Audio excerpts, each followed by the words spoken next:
Right, I'm going to show you how to change the brake pads on the rear wheels of a Passat B6 without using VCDS. Okay, once you got the wheel off and shoved it on the car to, keep it safe, you present it with a brake caliper. Yes, I know it's not supposed to be red, but I thought it'd be fun. Anyway, to remove all this, you've got your caliper, and at the back, the electronic parking brake housing. So, there's a nut here, and another one down here. I'm going to use a 13mm to get rid of it, okay? Those two bolts are removed. Now, at this point, make sure the parking brake's off or it's not going anywhere, but the whole caliper and mechanism just slides off. Okay? They can hang there quite safely. That leaves you with your brake pads. So, that's before,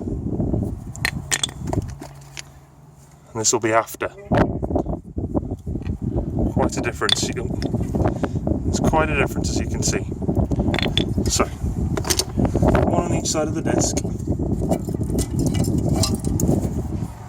Okay.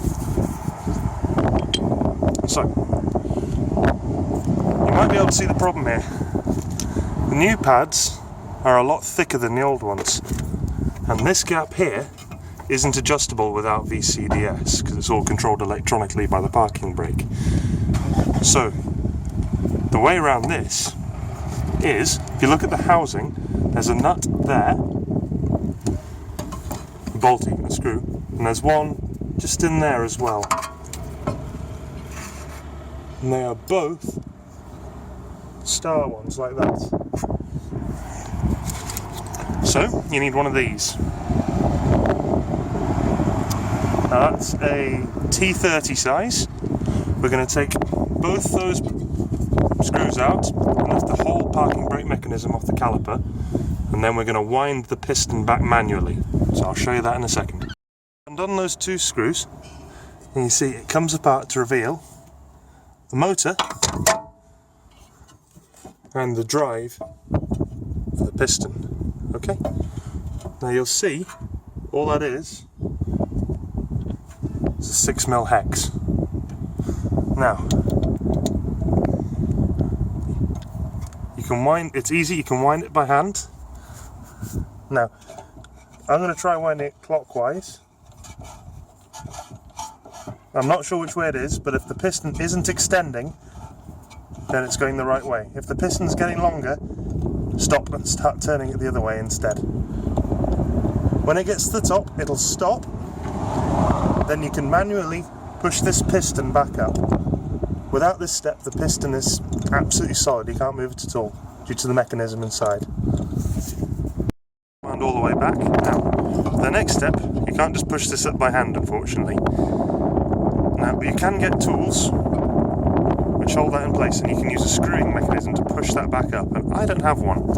So you can either use a screwdriver and force it up, or I've got these calipers, which I'm going to use in reverse. What I'll do is wedge it in the middle. I can't do it one-handed, so I can't show you, but opening the calipers, drives the piston back in, opening the gap big enough to get over the new brake pads.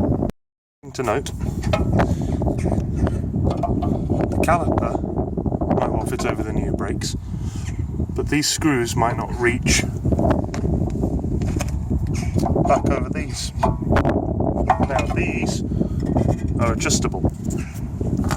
15mm wrench, rotate them this way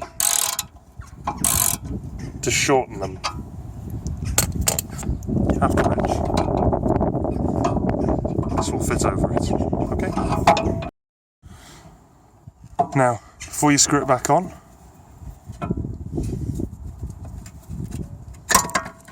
reattach your parking brake motor to the caliper. Just the reverse of what we did before. All back on and ready to go. So, stick your wheel on and enjoy. It should be around, well, in my case it saved me 80 quid. The first time you use the parking brake, it'll whir and whir and whir and whir because it's got quite a bit of distance to travel. Then on it should work fine.